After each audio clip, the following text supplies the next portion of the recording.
નગરપાલિકાની બોર્ડ બેઠકમાં હોબાળો મચી ગયો। કોંગ્રેસે એજન્ડા અને અન્ય કાગળોની કોપીને ફાડી નાખી હતી। કોંગ્રેસ અને ભાજપના સભ્યો આમને સામને આવી ગયા। પાલિકામાં હોબાળાને લઈને ઠરાવો પર ચર્ચા જ ન થઈ, એટલે કે જે આમ જનતાની લાભ માટે જે ઠરાવો પસાર કરવાના હતા, જે ચર્ચા કરવાની હતી, એ ચર્ચા તો ન થઈ અને હોબાળો થયો।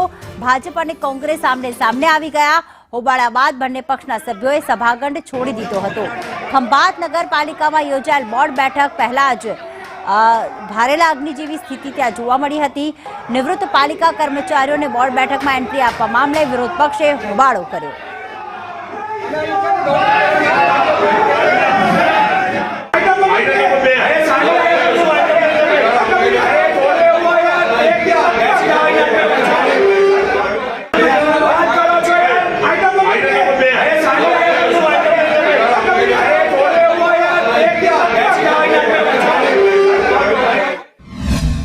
આજ રોજ 26 તારીખે ખાસ સામાન્ય સભાનું બોર્ડ બોલાવવામાં આવ્યું હતું ખંભાત નગરપાલિકા ખાતે।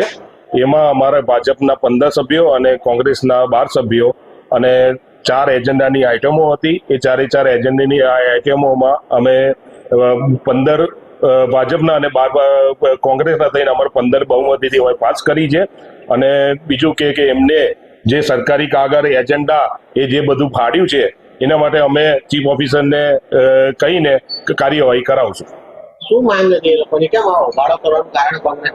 હોબાળો સરકારી વિકાસના કામોમાં અડચણો લાવે છે। એજન્ડાના કાગળો નથી પાડ્યા, કોરા કાગળો ત્યાં પડ્યા હતા। એ કોરા કાગળો મારા હાથમાં આવ્યા, એ કોરા કાગળો મેં પાડ્યા છે, એજન્ડાના કોઈ કાગળો નથી પાડ્યા। અને હું આપને કહું, આ ભારતીય જનતા પાર્ટીની જ્યાં જ્યાં સત્તા છે ત્યાં ત્યાં વિપક્ષને દબાવવાનો પ્રયાસ થઈ રહ્યો છે। અને એમાં અમે જરાય અમને કોઈની બીક લાગતી નથી। પ્રજા અમારી સાથે છે એટલે અમે કોઈનાથી બીતા નથી। અમને અમારી સામે જેટલી ફરિયાદ કર્યું એટલી કરે, અમને બીક નથી લાગતી।